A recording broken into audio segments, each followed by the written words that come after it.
So it's the start of September and 5 weeks till PAX. Greetings everyone, I am Sister Lilia and welcome to my armory. And welcome to the Road to PAXAus vlog, whatever number, if I decide to do numbers. So, with PAXAus coming up in early October, I figured I'd share some of the stuff that I'm working on and its state at the start of this. So, first off and most complete is the sword and shield for my Cassandra cosplay. I just need to make a sheath for the sword and make the costume. On subject of making the costume, Imperial Legionary shield is honestly not that far off being done. Having done the gap filling work on the back between the layers of foam that are decorated up to look like wood, I just need to fix up the bottom of it and then do a whole lot of trim around the reverse and pack it up to make it actually look like it's got banding on it, and it'll be set. As far as Sister of Battle props is concerned, I have a plasma pistol ready to go. While I would like to have a new power greatsword that looks much more like the reference weapon that we see on the Army Box Canoness, once I finish painting the reference model. But a power sword that's that long would be cool to have. If I can get it done, that'd be cool. The goal is to make it light up, which will be troublesome. Given I'm not going to cast it in resin, because, that requires casting it in resin. The amount of PPE needed for that is absurd. Now, the biggest prop that you guys haven't seen yet, or armor piece so far, is the Canoness collar. Now, that is very much inspired by the conversion I've been working on for this model.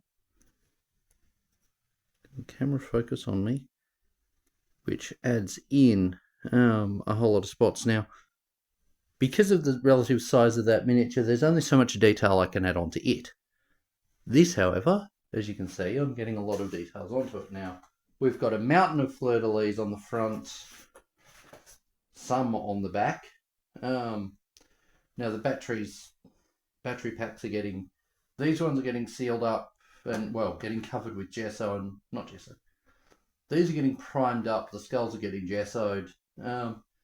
I need to add a whole lot of structural work to continue the Aquila over and provide a cover for the battery pack on there and there. I also need to close in the gap on here and add in connecting points to have the brackets off the side of the spikes for the collar, because as you can see from the reference model, once my camera focuses back on it, there is that whole gold element there. That I need to set up the points to mount from it and attach it in. This thing I test wore at Animanga, and it wrecked the back plate of my Sister of Battle armor with its weight. Because while pretty much all my Sister of Battle props are relatively light in comparison, this thing is heavy. Like, this thing is not quite as heavy as the Imperial Legion shield, but certainly it's getting there. So I need to repair and reinforce the backplate. I mean, did pretty well. Lasted 5 years without tearing itself to pieces, without being torn to pieces through use. I'd say that's pretty good.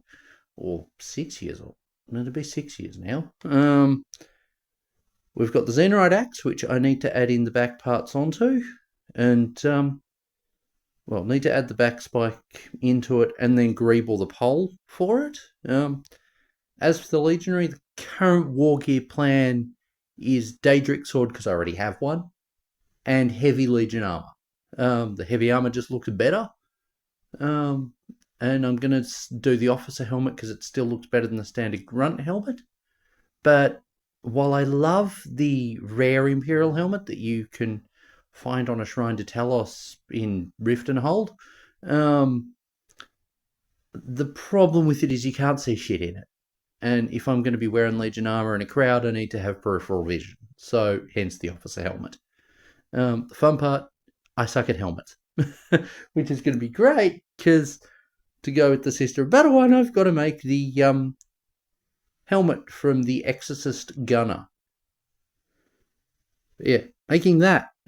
Why don't I put the lights in the centre back part if it's going to have a helmet in the way? But either way, I mean, I can always have a hood for those times when having a helmet will be inconvenient. But yeah. Anyway, I wanted to share what I'm working on at the moment. Cosplay is going to be a focus this month.